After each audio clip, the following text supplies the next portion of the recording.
could just get started with how you got involved into your field and just like in what you studied over your course of study and everything. I'm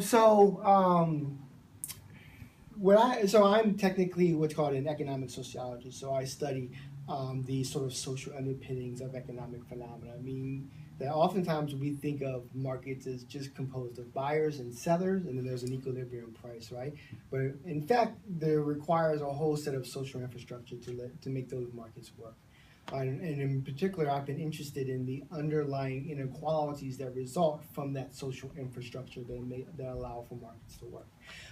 And I really got started actually earlier on when I was a graduate student, looking at the impact of the internet on inequality. So specifically looking at something that's called the digital divide, which you all may be too young to remember, but there was this real concern in this country about people who don't have access to the internet. And this was when penetration of the internet was increasing rapidly, but was not as widespread as it is now.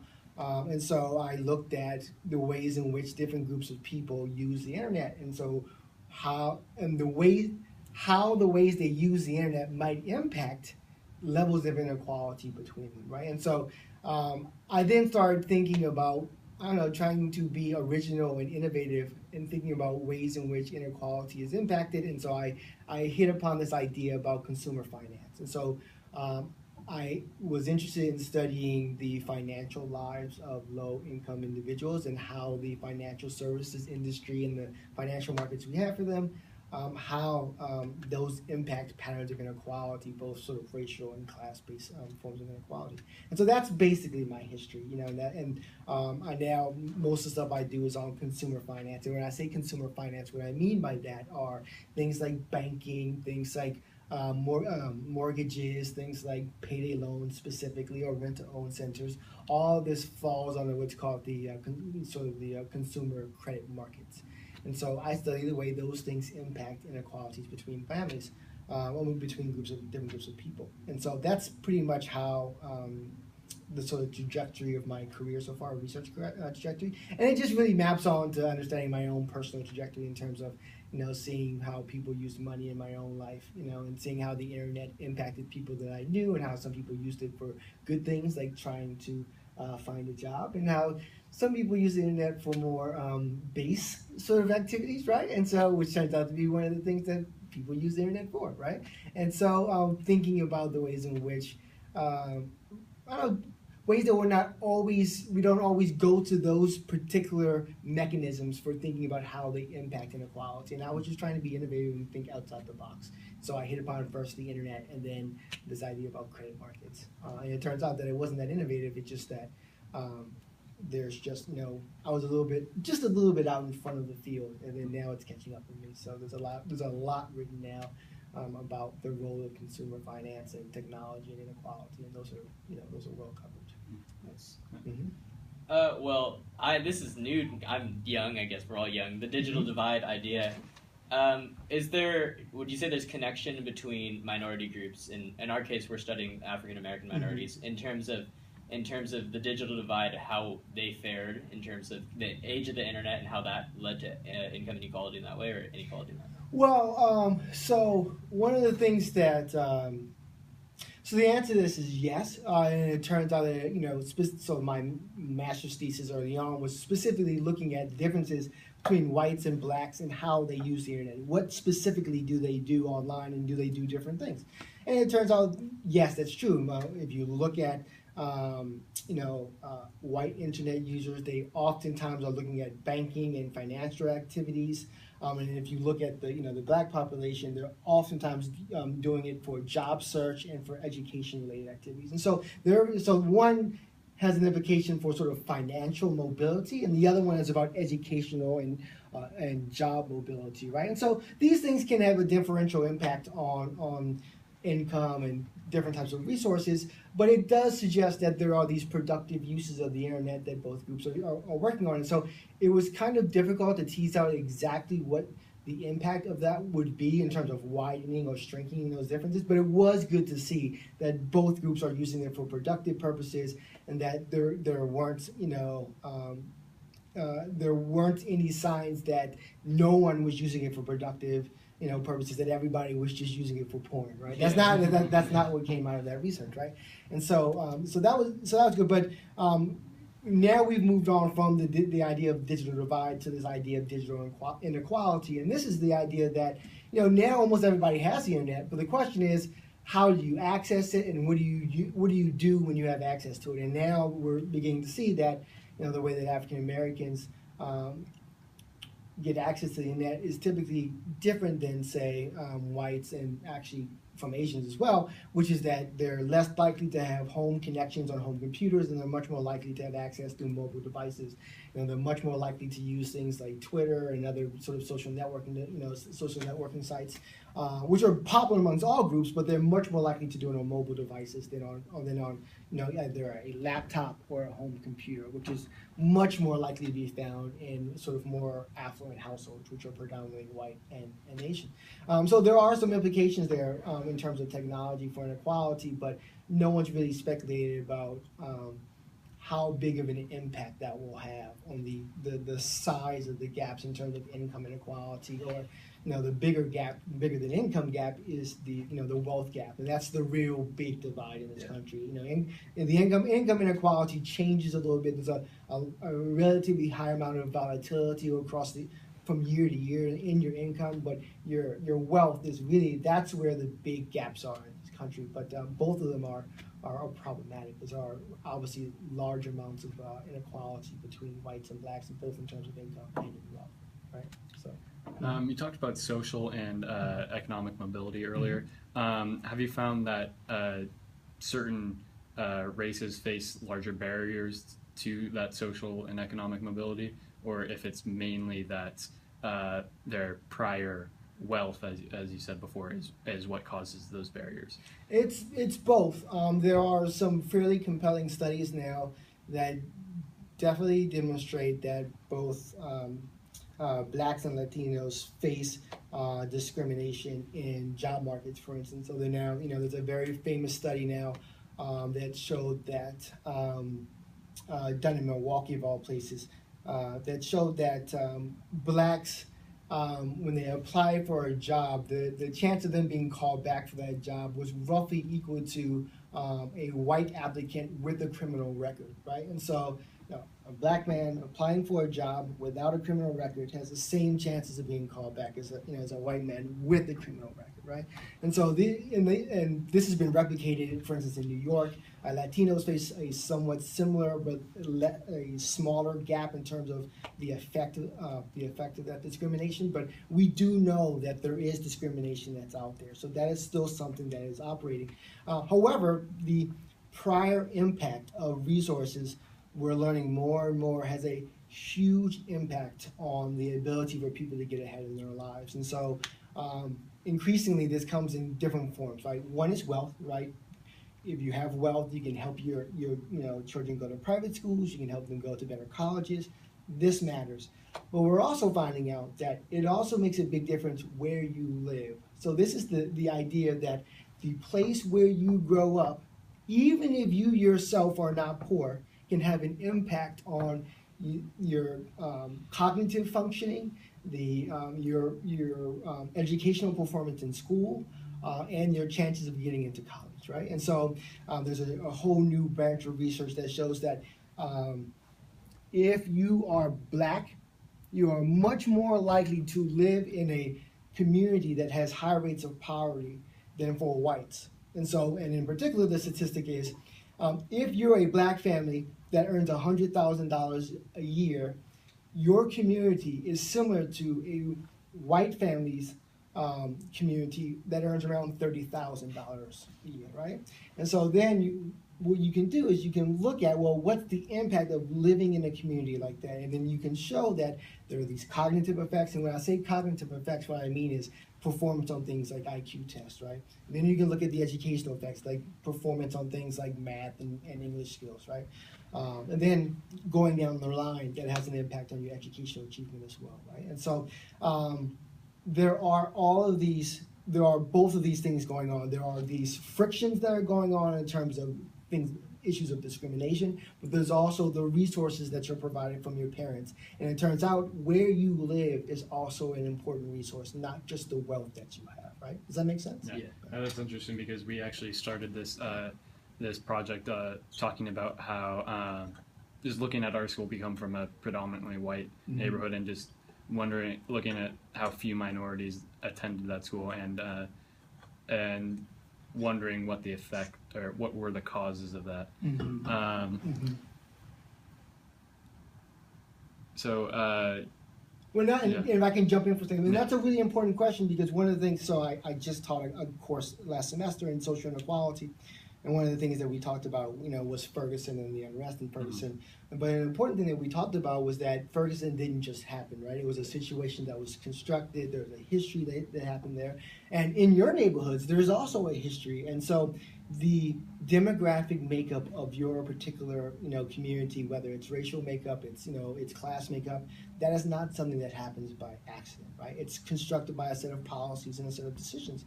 And so I think you've asked a really good question, which is, one of the things that I try to get my students to think about is like, when we ask, how did this happen? We don't start with, the unrest. We go back like 50 years, 60 years, 80 years, and we understand the trajectory of how we got here, right?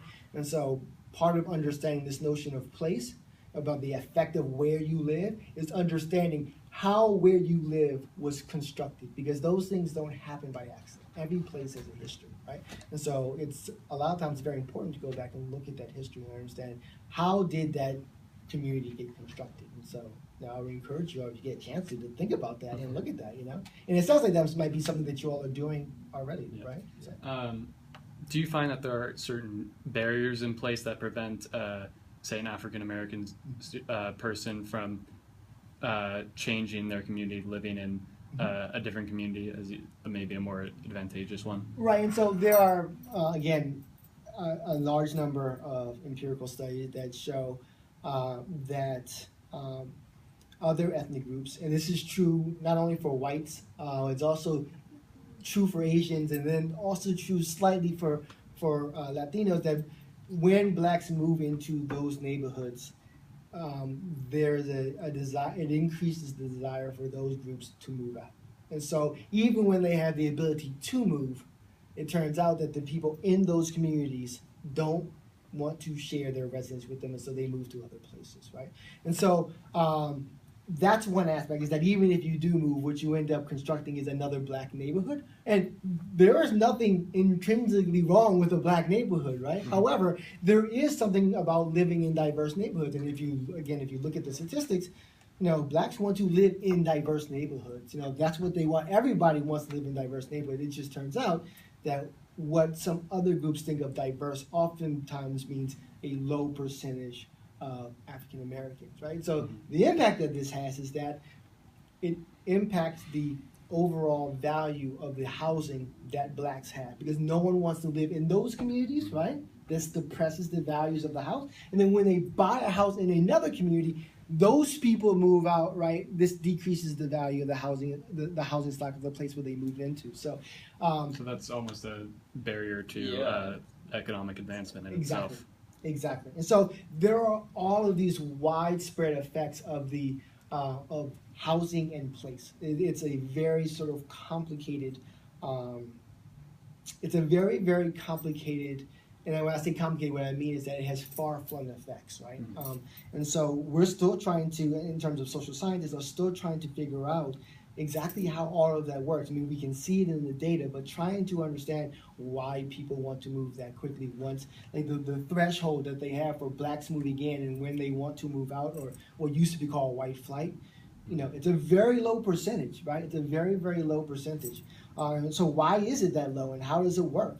And so we're still trying to figure all that out, and obviously some of it is just straight up prejudice, and then some of it is racist, right?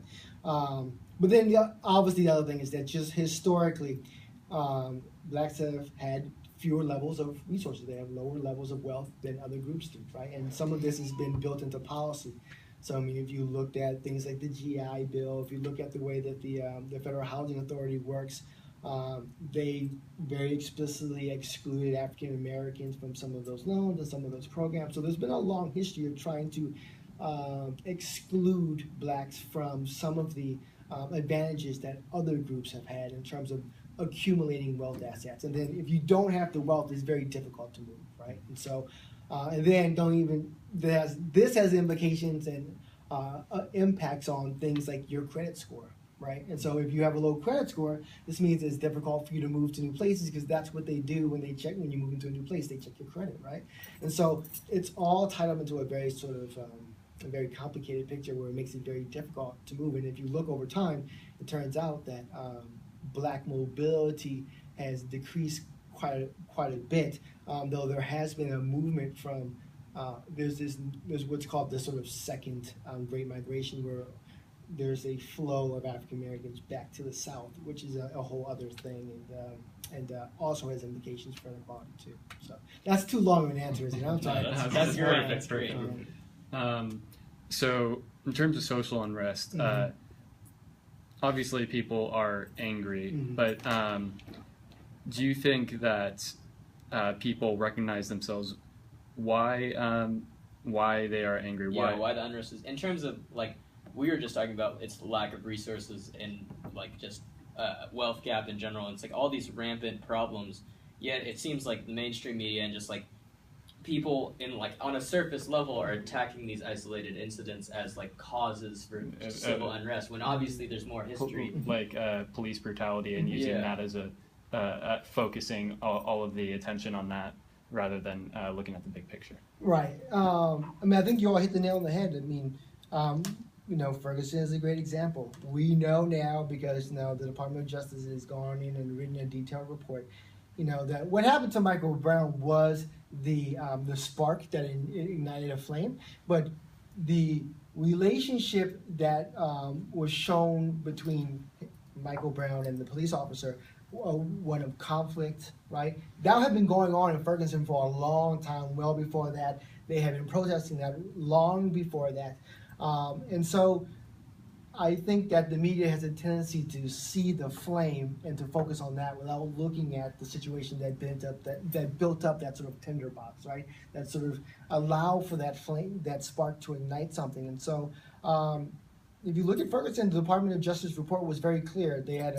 They were finding small reasons to pull over and arrest, black citizens, for the smallest of reasons.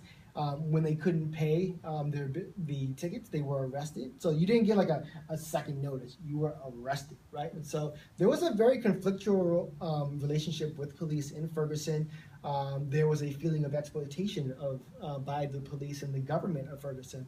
And so there's this long history that gets built up by that. And the people, the white citizens of Ferguson, if you look at the long history of how Ferguson was constructed, were really very aware and strategic in how they built Ferguson as a place and how they built it as a police force.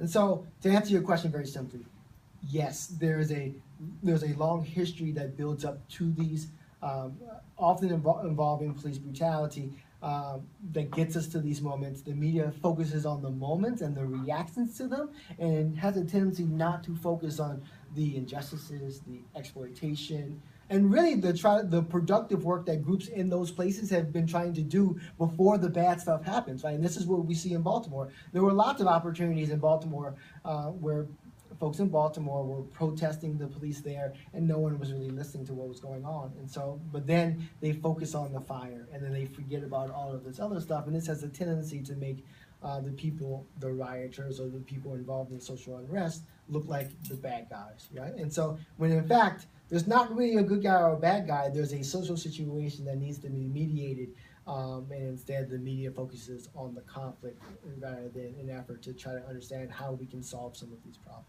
Right? Does that answer your question? Yeah, absolutely. You mentioned earlier police, and would you say, or would you explain the effects that imprisonment has on an African American's social and economic status, especially if you could give some sort of comparison to imprisonment for a white person? I'm actually not that familiar with it. I mean, we can say that we know a much larger percentage of African Americans are African American males, to be more specific, have encountered the criminal justice system. So you see statistics as high as something like a third of all African American males have been, have been caught up in the criminal justice system at some point in time in their lives.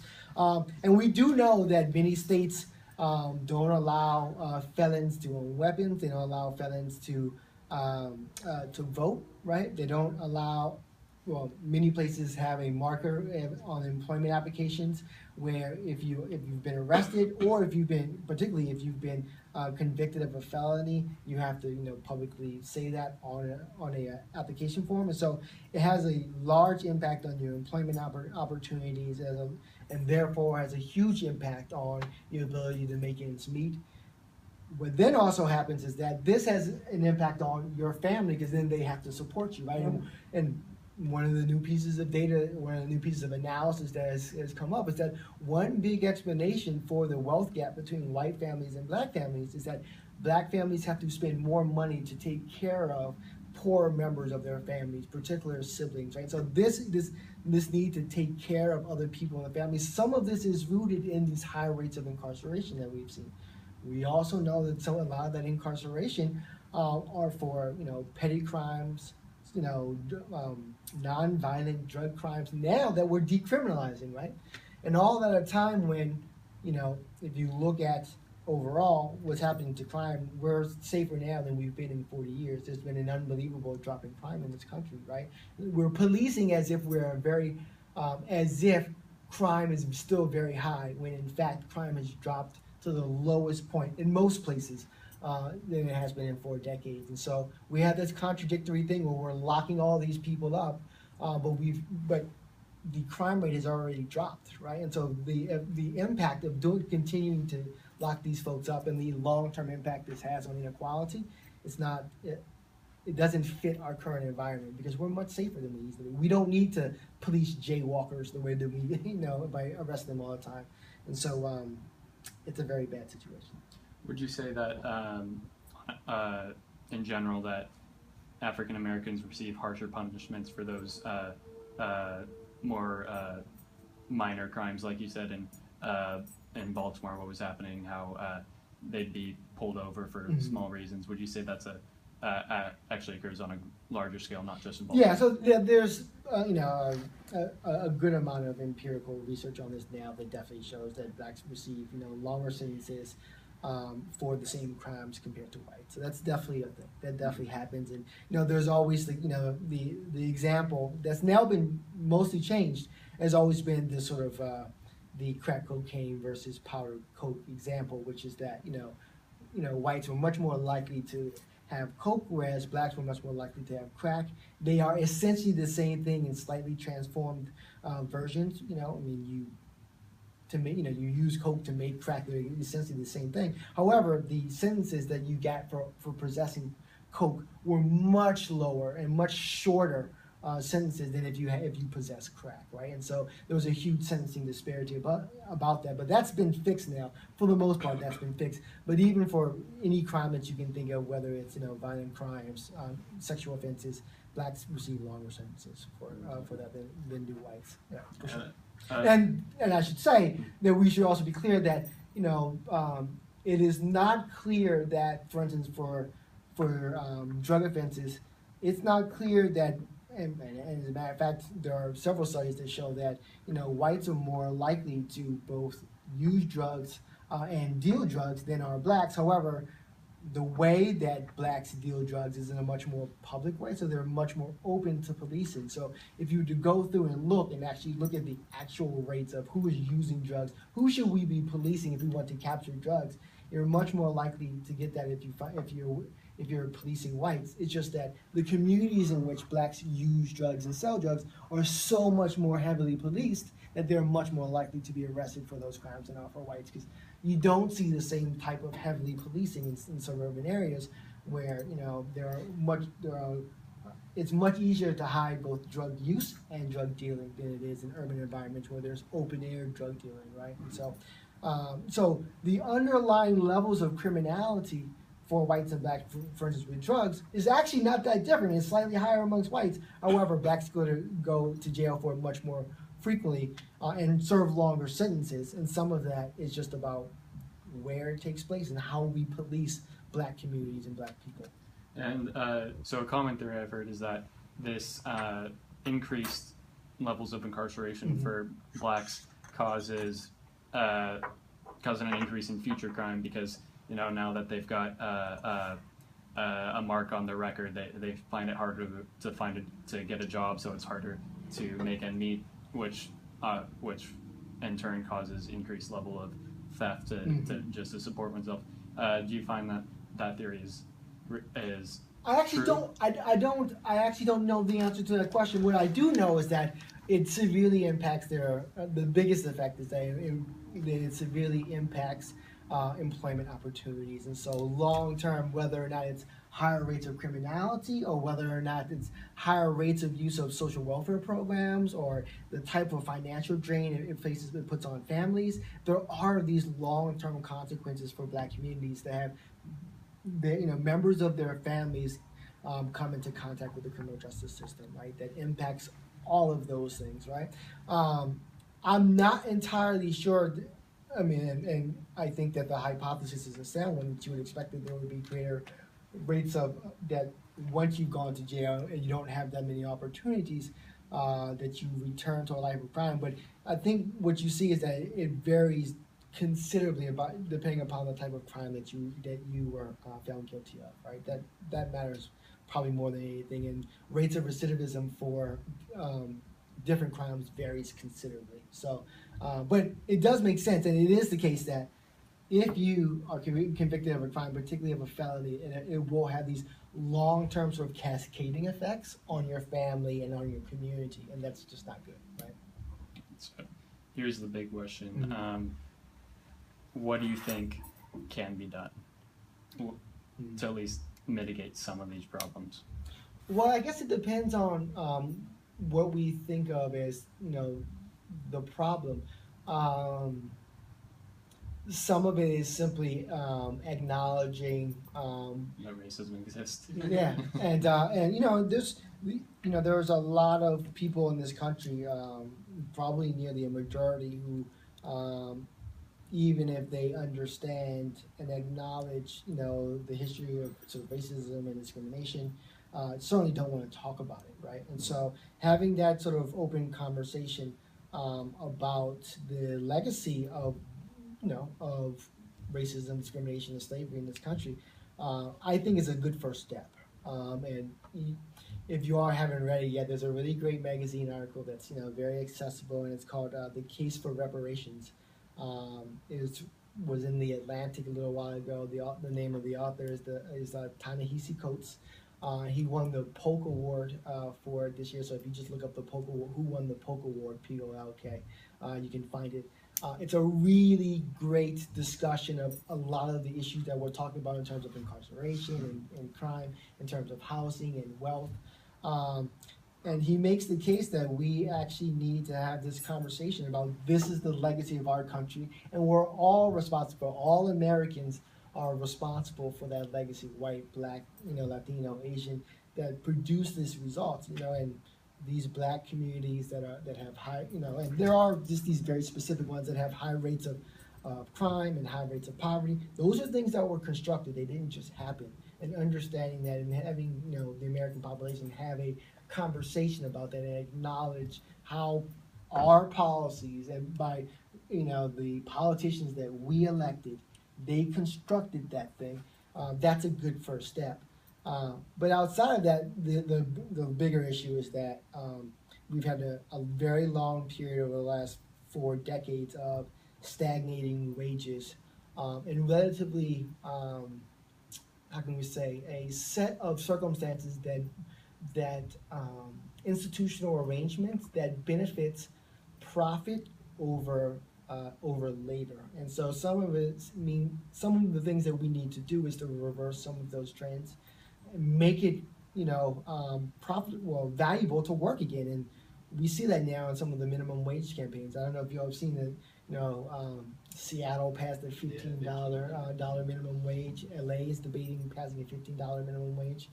This is about returning real livable wages to workers. And really, if you look at it, going back to the 1970s, wages have been median wages have been stagnant from about 1973 until about the early 2000s. And so we need to have better jobs with better wages, and that's going to go a long way to putting people in a position where they can have a conversation about their legacies and not feel as if their position is threatened. Right now, the middle class in this country is hanging on by a thread. It's a difficult time to be middle class in this country. We live in a country right now that highly favors the upper class, the 1% and the top 1%. And so we need to build an economic system that is more oriented to the middle class and to the working class. And once people have a sure, financial position, they'll be in a better place to have a conversation about what can we do to help these communities that are in need. Because the reality of it is that no change comes without sacrifice. And right now, no one feels like sacrificing because no one feels like they have enough, unless you are in the sort of upper middle class and going up, right? And so those are the folks who are, and they're fighting to keep their share of the pie, right? And so we need to sort of, spread the wealth a little bit and return to a different set of institutional arrangements that allow a thriving working and middle class, and then we can have this conversation about helping communities to get back on their feet. And right now, I don't think that there's a lot of, from my perspective, I don't think that there's a lot of will to do that. Another thing beyond just wealth, would you say certain educational measures would be beneficial, such as the most controversial one is affirmative action? Mm-hmm. I think I'm a very big fan of affirmative action. I think affirmative action is important. I think that education is important, but at the end of the day, a lot of that stuff still returns to wealth. If you look at educational disparities, a lot of it is about place, and it's about housing in the school districts, right? And it's about who lives in those districts. And so it's very hard to pull out individual things and say that, let's focus on this. All of this is sort of bound up and sort of together, right? And so, yes, I would love to see us, do a better job of funding schools and doing a better job of providing good education for, particularly for underfunded school districts. But a lot of it is still tied to these questions about wealth and how we fund communities. And so they're all tied together, and so it's a difficult question to answer. But I do think affirmative action is important. I do think affirmative action has played a positive role in diversifying different occupational sectors. So I'm definitely in favor of it. However, that's not an answer. That's a Band-Aid, right? That's a Band-Aid. And so if you're looking for solutions, then affirmative action is not that. Affirmative action is not that. Oh my God, that's more than I could ever ask. And I'm sorry that's going to, but these are things that we talk about in my classes. So we're always so. And I have to say that you all are asking really good questions. So I'm really impressed by that. So because definitely these are the conversations that I have with my students in my class this semester. So kudos to you all for that. Really good questions. Thank you so Great much. job, guys. Great job. Okay. Thank you very much. No problem.